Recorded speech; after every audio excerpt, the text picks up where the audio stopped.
నమస్కారం అక్షరం TV news కి స్వాగతం హెడ్లైన్స్ చూద్దాం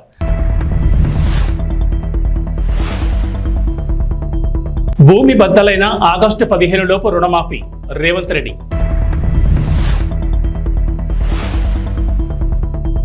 నేడు పులివెందులకు జగన్ నామినేషన్ ఏపీ ఇంటెలిజెన్స్ డీజీగా కుమార్ విశ్వజిత్ నియామకం తెలంగాణ ముఖ్యమంత్రి రేవంత్ రెడ్డి ఆసక్తికర వ్యాఖ్యలు చేశారు. నారాయణపేట జిల్లా మత్తూరులో జరిగిన కాంగ్రెస్ కార్యకర్తల సమావేశంలో సీఎం రేవంత్ రెడ్డి పాల్గొన్నారు. ఈ సందర్భంగా రేవంత్ రెడ్డి మాట్లాడుతూ కాంగ్రెస్ ఇచ్చిన 6 గ్యారంటీల్లో 5 గ్యారంటీలను అధికారంలోకి వచ్చిన 100 రోజుల్లోనే పూర్తి చేశామని చెప్పారు.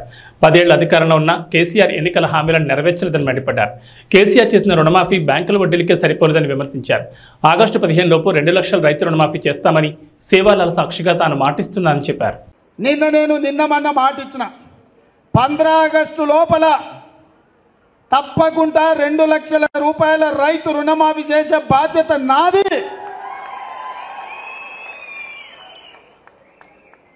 సేవలాల్ సాక్షిగా బావోజీ సాక్షిగా నేను మాట ఇస్తున్నా 15 ఆగస్టు లోపల నేను మీ రైతు రుణమాఫీ చేస్తాను. హరీష్ రావు అంటున్నాడు నిన్న చేయకపోతే రాజీనామా చేస్తావా అని. నేను హరీష్ రావుకు సూటిగా కేసీఆర్ సవాలు విసురుతున్నా. 15 ఆగస్టు లోపల రుణమాఫీ నేను చేస్తా. నేను రుణమాఫీ చేస్తే నీ పార్టీని నువ్వు రద్దు చేసుకుంటావా? సవాళ్ళు స్వీకరించు. 15 ఆగస్టు లోపల 2 లక్షల రుణమాఫీ చేసి చూపిస్తా. అక్కడి సూర్యుడు ఇక్కడ మొలిసిన భూమి ఆకాశాలు తలకిందులైనా కేసీఆర్ ఫామ్ హౌస్లో ఊరేసుకొని సచ్చినా 15 ఆగస్టు లోపల రైతులకు 2 లక్షల రుణమాఫీ చేస్తా. చేసిన మరుక్షణమే నీ పార్టీని నువ్వు రద్దు చేసుకుంటావా? నా సవాల్ను స్వీకరించు హరీష్ రావు. పోయి నీ మామని అడుగు. నేను మాట ఇస్తే ఎట్లుంటానో తెలుస్తుంది. నీ మామకు తెలుసు నీకంటే ఎక్కువ. అందుకే ఇవాళ చెప్తున్నా, ఈ వేదిక మీద నుంచి ఏ రైతు ఆధైర్యపడాల్సిన పని లేదు, ఏ రైతు బాధపడాల్సిన అవసరం లేదు. నేను బ్యాంక్ వాళ్ళకు కూడా చెప్తున్నా, రైతులకు నోటీసులు ఇస్తున్నట్ట డీసీసీబీ బ్యాంక్ వాళ్ళు. ఎవరు మీరు అట్లాంటి అతిగా వ్యవహరించొద్దు. మిత్తితో సహా అనా పైసతో సహా మీ పైసల్ని 15 ఆగస్టు లోపల తెలంగాణ ప్రభుత్వం చెల్లిస్తుంది. మీరు రైతులను ఎవరినైనా ఇబ్బంది పెట్టే కార్యక్రమం చేస్తే ఈ ప్రభుత్వం చూస్తూ ఊరుకోదని చెప్పి బ్యాంక్ అధికారులకు, కోఆపరేటివ్ బ్యాంకు అధికారులకు కూడా నేను స్పష్టంగా విన్నవిస్తున్నా. మాది జిమ్మెదారీ రైతుల తరఫున రుణమాఫీకి మీ అప్పు చెల్లించేది. 15 ఆగస్టు లోపల నీకు అప్పు కడతాం. మా రైతుల పాస్ పుస్తకాలు విముక్తి చేసి ఇంటింటికి వాళ్ళ దగ్గరికి పంపించే బాధ్యత మా ప్రభుత్వం తీసుకుంటుంది. తెలంగాణ ప్రజల కోసం, తెలంగాణ రాష్ట్ర ప్రయోజనాల కోసం భారత రాష్ట్ర సమితి ఎంతవరకైనా కొట్లాడుతుందని, ఈ విషయంలో ఎవరితోనూ రాజీ పడబోదని బీఆర్ఎస్ పార్టీ అధ్యక్షుడు మాజీ ముఖ్యమంత్రి కె చంద్రశేఖర్ ప్రకటించారు. తెలంగాణ ప్రజల చిరకాల వాంఛైన ప్రత్యేక రాష్ట్రాన్ని సాధించి దాన్ని దేశానికి రోల్ మోడల్గా తీర్చిదిద్దిన ఘనత బీఆర్ఎస్ పార్టీకి, బీఆర్ఎస్ పాలనకే దక్కుతుందని అన్నారు.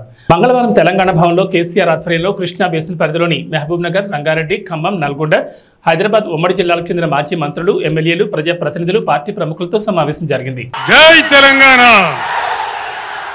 జై తెలంగాణ. గౌరవనీయులు పెద్దలు భాస్కర్రావు గారు, గౌరవనీయులు మాజీ మంత్రి జగదీశ్వర్ రెడ్డి గారు,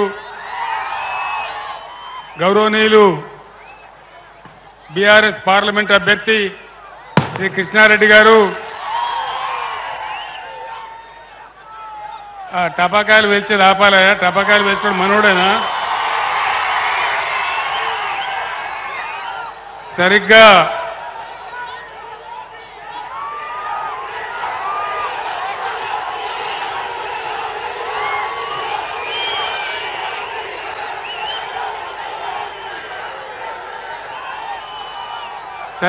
ఈ రాత్రికి 21 సంవత్సరాల క్రితం నేను కోదాడ టు హాలియా పాదయాత్రలో భాగంగా మిర్యాలగూడకు రావడం జరిగింది. ఆనాడు కూడా నీళ్ల కోసమే పోరాటం,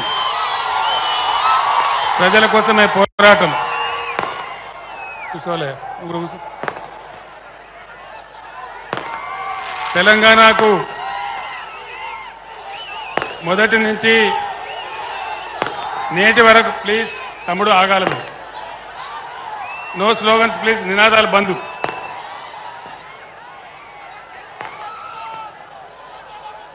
ఆ రోజు నాగార్జున సాగర్ కెనాల్ కింద మనకు నీళ్ళు ఇవ్వకుండా అన్యాయం చేస్తూ ఉంటే ఈ ప్రాంతం అంతా కూడా బావులు దవ్వే పరిస్థితి వస్తూ ఉంటే బాలాజీనగర్ వగైరా నుంచి వస్తూ నేరేడుచెర్ల మీదుగా నేను ఆనాడు మిర్యాలగూడకు రావడం జరిగింది. మీరందరూ కూడా ఆ రోజు నాకు భారీగా స్వాగతం పలికారు. ఈరోజు కూడా మళ్ళీ మా యువ తమ్ముళ్ళు, మహిళలు, అక్కా చెల్లెళ్ళు పెద్ద సంఖ్యలో అపూర్వమైన స్వాగతాన్ని పలికారు.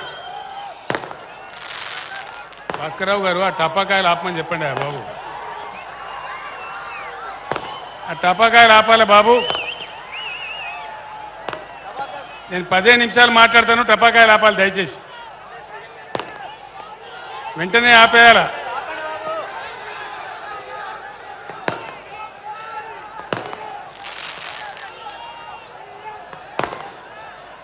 ఈరోజు పార్లమెంట్ ఎన్నికల సందర్భంగా మళ్ళీ మీ దర్శనానికి రావడం జరిగింది.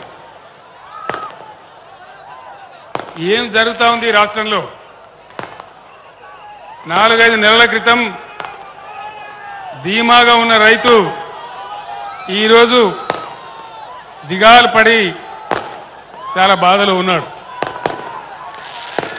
చెప్పేటోళ్ళు లేడా ఎవడు?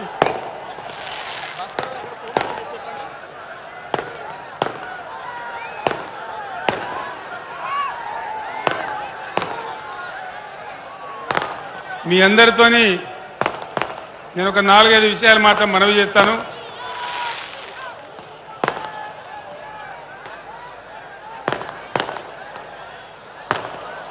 ఆనాడు నేను నీళ్ల కోసం, నిధుల కోసం, కరెంటు కోసం, మన ప్రజల కోసం ఉద్యమిస్తే 15 సంవత్సరాల పోరాటం తర్వాత బ్రహ్మాండంగా మనం తెలంగాణ రాష్ట్రాన్ని సాధించుకున్నాం.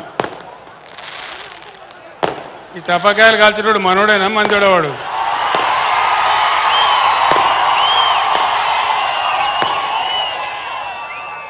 మనోడైతే అట్లా కాల్చాడు, మనోడు కాదా?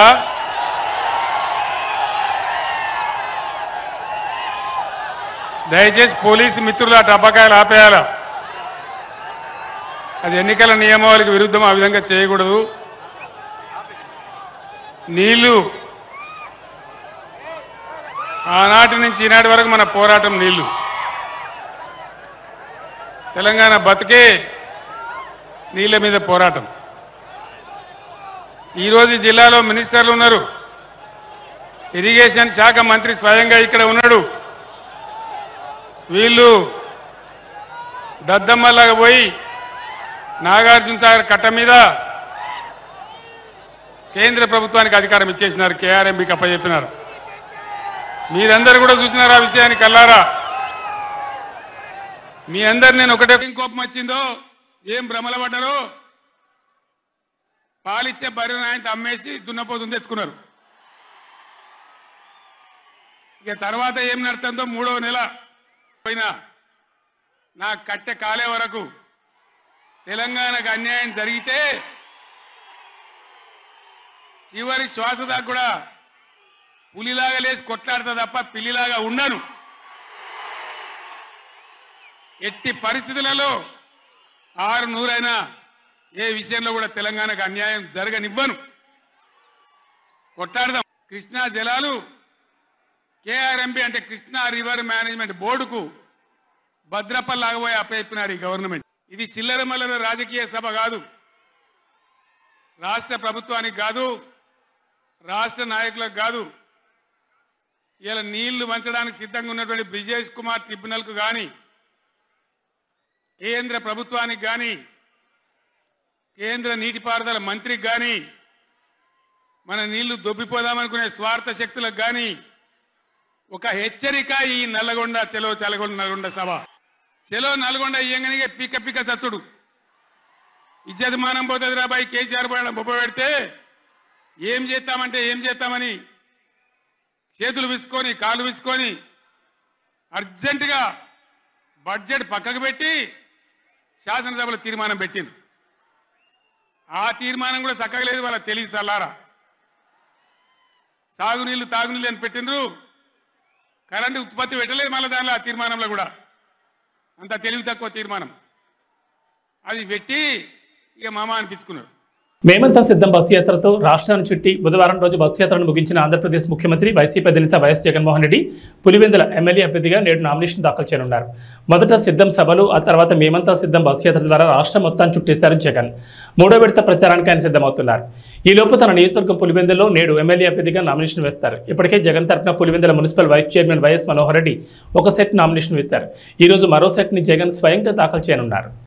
ఈరోజు వైఎస్ జగన్మోహన్ రెడ్డి గారి నామినేషన్ దాఖలు చేస్తాం. ఈరోజు మొదటి సెట్ ఒక సెట్, తర్వాత రెండో సెట్ 25th వస్తున్నారు ఇక్కడికి. 25th రెండో సెట్ ఆయన దాఖలు చేస్తారు. ప్రజలు కూడా ఆయన మళ్ళీ రెండోసారి ముఖ్యమంత్రి చేయాలని కోరుకుంటారు చాలా మటుకు. మాకు తెలిసి కూడా 70% వరకు ప్రజలు ఆయన వైపే చూస్తున్నారు. కాబట్టి తప్పకుండా రెండోసారి ముఖ్యమంత్రి అవుతారనే కోరిక మా మనసులో ఉంది. తప్పకుండా రెండోసారి ఎదురు ముఖ్యమంత్రి చేస్తారు కూడా, దాంట్లో ఏం సందేహం కూడా లేదు. 25th ఇక్కడ వస్తూనే పబ్లిక్ మీటింగ్ ఉంటుంది. పబ్లిక్ మీటింగ్ అయిన తర్వాత మధ్యాహ్నం పైన నామినేషన్ వేస్తారు. సార్వత్రిక ఎన్నికల నేపథ్యంలో ఏపీ ఇంటెలిజెన్స్ డీజీగా కుమార్ విశ్వజిత్ను ఎన్నికల కమిషన్ నియమించింది. విజయవాడ సిపిగా పిహెచ్డి రామకృష్ణకు బాధ్యతలు అప్పగించింది. గురువారం ఉదయంలోపు బాధ్యతలు చేపట్టాలని ఉత్తర్వులు జారీ చేసింది. కాగా intelligence DG Seetharamanjaneyulu Vijayawada CP Kranti రాణాను బదిలీ చేస్తూ ఏపీఈసీ మంగళవారం నిర్ణయం తీసుకుంది. వీరిని తక్షణమే విధుల నుంచి బదిలీ చేస్తూ ఆదేశాలు జారీ చేసింది. ఫోన్ ట్యాపింగ్ కేసులో నిందితుల బెయిల్ పిటిషన్పై నాంపల్లి కోర్టు విచారణ జరిపింది. కేసులో నిందితులుగా ఉన్న రాధాకిషన్రావు, భుజంగరావు, తిరుపతన్న, ప్రణీత్రావు బెయిల్ పిటిషన్లలో పోలీసులు కౌంటర్ దాఖలు చేశారు. కేసు విచారణ జరుగుతుందని, బెయిల్ ఇస్తే నిందితులు సాక్షులను ప్రభావితం చేస్తారని బెయిల్ ఇవ్వద్దంటూ పోలీసులు కోర్టును కోరారు. ఈ క్రమంలో తదుపరి విచారణ ఈ నెల 24కు వాయిదా వేసింది నాంపల్లి కోర్టు.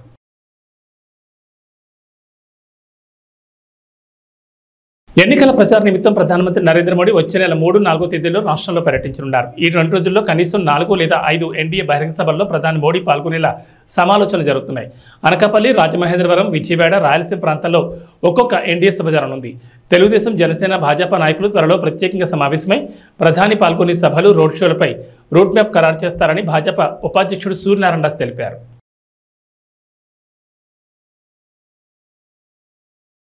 ప్రైవేట్ రంగ Kotak Mahindra bank reserve bank shock ఇచ్చింది. ఆన్లైన్, మొబైల్ బ్యాంకింగ్ మాధ్యమాల ద్వారా కొత్త కస్టమర్లను చేర్చుకోవద్దని ఆదేశించింది. అలాగే కొత్త క్రెడిట్ కార్డులను జారీ చేయకుండా ఆంక్షలు విధించింది. ఈ ఆదేశాలు తక్షణ అమల్లోకి వస్తాయి. బ్యాంక్ ఐటీ రిస్క్ మేనేజ్మెంట్లో తీవ్రమైన లోపాలు బయటపడడం ఇందుకు కారణమని ఆర్బీఐ పేర్కొంది. అయితే క్రెడిట్ కార్డు కస్టమర్లు సహా ప్రస్తుతం ఉన్న ఖాతాదారులందరికీ బ్యాంక్ యథాప్రకారం సేవలు అందించడానికి కొనసాగించవచ్చని తెలిపింది. మే 4న కోటక్ మహీంద్రా బ్యాంక్ ఆర్థిక ఫలితాలను వెల్లడించనున్న నేపథ్యంలో తాజా పరిణామం ప్రాధాన్యం సంతరించుకుంది. బ్యాంక్ ఎక్స్టర్నల్ ఆడిట్ నిర్వహించి అందులో బయటపడే సమస్యలను, తాము గుర్తించిన లోపాలను పరిష్కరిస్తే ఆంక్షలు సమీక్షిస్తామని ఆర్బీఐ పేర్కొంది. పదే సాంకేతిక అంతరాయాలు తలెత్తున్న కారణంగా 2020 డిసెంబర్లో హెచ్డిఎఫ్సి బ్యాంక్పై కూడా ఆర్బీఐ దాదాపు ఇదే తరహా ఆంక్షలు విధించిన సంగతి తెలిసిందే. గుజరాత్తో చివరి బంతి వరకు ఉత్కంఠభరితంగా సాగిన మ్యాచ్లో ఢిల్లీ క్యాపిటల్స్ విజయం సాధించింది. గుజరాత్ విజయానికి చివరి ఓవర్లో 19 పరుగులు కావాల్సిండగా కేవలం 14 పరుగులు మాత్రమే వచ్చాయి. తొలి 5 బంతుల్లో 13 పరుగులు రాగా చివరి బంతికి 5 పరుగులు అవసరమయ్యాయి. కానీ ఒకే పరుగు రావడంతో గుజరాత్ 4 పరుగుల తేడాతో పరాజయం పాలైంది. రషీద్ ఖాన్ పోరాడిన గుజరాత్కు విజయాన్ని అందించలేకపోయాడు.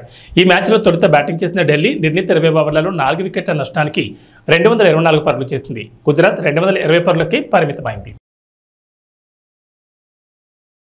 ఇంటి స్థలం ఆశ చూపి మా కాలనీ వాసులకు వైసీపీ కండువాలు వేశారని, కానీ ఆ యువకులు టీడీపీ సొంత గూటికి చేరారన్నారు. వైసీపీ నాయకులు దిగజారుడు రాజకీయాలు చేయడం మానుకోవాలని కర్నూలు పార్లమెంట్ టీడీపీ ఉపాధ్యక్షులు ముత్తిరెడ్డి, పల్లెపాటి రామిరెడ్డి అన్నారు. కర్నూలు జిల్లా కొసిగిలో టీడీపీ పార్టీకి కంచుకోటగా ఉన్న 2వ వార్డుకు చెందిన 20 కుటుంబాల యువకులను వైసీపీ పార్టీకి చెందిన ఓ యువకుడు ఇంటి స్థలాలు ఇప్పిస్తామని ఆశ చూపి Mantralayam YCP MLA Balanagi Reddy, YCP మండల ఇన్ఛార్జ్ మురళీరెడ్డి ఆధ్వర్యంలో 2 రోజుల క్రితం వైసీపీ కండువాలు వేశారన్నారు.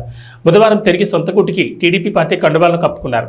టీడీపీ పార్టీ అంటే తమకు ప్రాణమని, పార్టీ ఆవిర్భావం నుంచి తమ తల్లిదండ్రుల పార్టీలోనే ఉన్నామన్నారు.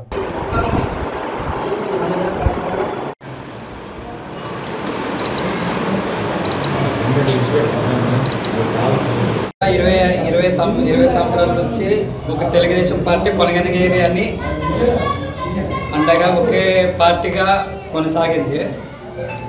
ఈ సమరంలో ఏదో చిన్న కారణం వల్ల ఏదో తెలుగుకున్నట్టు పొరపాటు జరిగింది. అది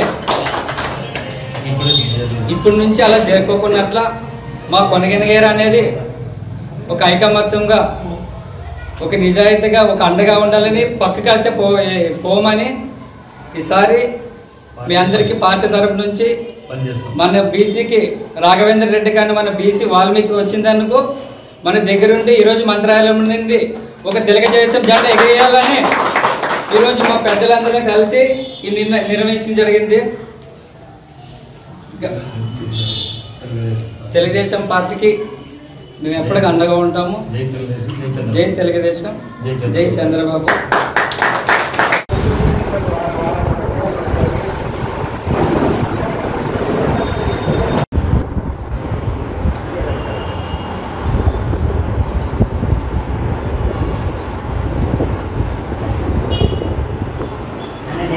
అశేష జనవాహిని మధ్య వైఎస్ఆర్ పార్టీ ఎమ్మెల్యే అభ్యర్థి బాలనాగరెడ్డి అట్టహాసంగా నామినేషన్ దాఖలు చేశారు. ముందుగా గ్రామదేవత మంచాలమ్మను రాఘవేంద్ర స్వామిని దర్శించుకుని ప్రత్యేక పూజలు నిర్వహించారు. వైఎస్ఆర్సీపీ అభ్యర్థి బాలనాగరెడ్డితో పాటు టీటీడీ బోర్డు సభ్యులు సీతారామరెడ్డి, మండల అధ్యక్షులు భీమిరెడ్డి, విశ్వనాథ్ రెడ్డి ఉన్నారు. అనంతరం మంత్రాలయం నియోజకవర్గం నుంచి అన్ని మండలాల నుంచి పెద్ద ఎత్తున వైసీపీ శ్రేణులు, అభిమానులు, అనుచరులు, కార్యకర్తలతో పెద్ద ఎత్తున తహసీల్దార్ కార్యాలయం వరకు ఊరేగింపుగా వెళ్లి నామినేషన్ వేస్తారు. వైఎస్ఆర్ ఎమ్మెల్యే అభ్యర్థి బాలనాగరెడ్డికి క్రేన్ గజమాలతో సత్కరించారు. డీఎస్పీ సీతారామయ్య ఆధ్వర్యంలో పెద్ద ఎత్తున పోలీస్ బందోబస్తు ఏర్పాటు చేశారు.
అన్ని వర్గాలు ఆయనకున్నాయి కాబట్టి వాళ్ళు చెప్పుకోండి బీసీలందరూ ఆ కోటేస్తారని. మీరు ఏమన్నా సాయం చేశాడో బీసీలకు అని చెప్తున్నాను.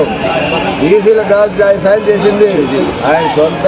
రెడ్డి గారు వైఎస్ఆర్ కాంగ్రెస్ పార్టీ తరఫున ఎమ్మెల్యే అభ్యర్థిగా నామినేషన్ చేశారు. ఆ నామినేషన్ కార్యక్రమానికి అఖండ జనం 4 మండలాల నుంచి వైఎస్ఆర్ కాంగ్రెస్ పార్టీ అభిమానులు, నాయకులు, ఎంపీటీసీలు, సర్పంచులు, రైతు సోదరులు, రాంపురం రెడ్డి సోదరులు అభిమానులు అందరూ వచ్చి బ్రహ్మరథం పట్టారు నామినేషన్ వేసే సమయానికి.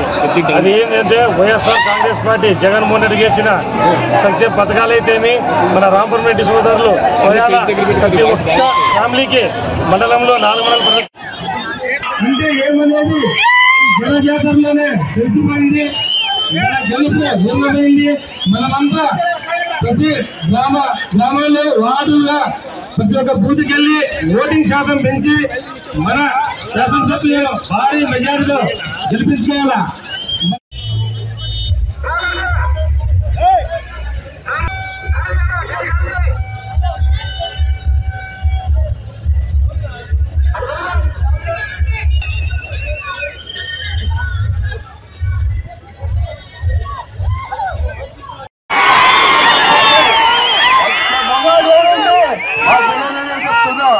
ఎందుకంటే సింగల్ గానే పోటీ చేస్తాం, సింగల్ గానే వస్తుందా. నా చెత్త కట్టుకొని రావాల్సిన అవసరం లేదు, కూటమితో చెత్త చేసుకోవాల్సిన అవసరం లేదు మాకు. ఎందుకయ్యా నా జనం నా అనుకున్నంత వరకు ఇంకోరి మీద ఆధారపడాల్సిన అవసరం ఏముంది? ఆయనకు 40 ఏళ్ళ ఇండస్ట్రీ, 14 ఏళ్ళ ముఖ్యమంత్రి. సిద్ధేశ్వరం ఏమన్నా అడుగుతుందా? ఎక్కడా లేదు. నిజంగా మొగాడంటే జగన్మోహన్ రెడ్డి అని చెప్తున్నా. ఒకసారి పులి బయటికి బోర్లో నుంచి పులి బయటకు వచ్చింది. అప్పుడు మనము ప్రతిపక్షంలో కూర్చున్నా కూడా మనకు భయపడలేదు, పాదయాత్ర చేశాడు మన పులి. అలాంటి పులి నాకు నా సోదరు లాంటి నా పులి. నేను కూడా మా సోదరుల కుటుంబ సభ్యులు మీరు అందరూ ఉన్నంత వరకు నేను కూడా పులి అని చెప్తున్నా. మీరందరూ ఒకటే ఆలోచన చేయాలి. మంచి వ్యక్తులకు ఓటేస్తే 15 సంవత్సరాలు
ఎమ్మిగనూరు నియోజకవర్గ ఉమ్మడి తెలుగుదేశం పార్టీ party doctor BV J Nageswara Reddy మిత్రపక్షాలైన ఎన్డీఏ కూటమి అభ్యర్థులతో కలిసి స్థానిక ఎమ్మిగనూరులో పట్టణంలోని తన స్వగృహంలో ఆత్మీయ సమావేశం నిర్వహించారు.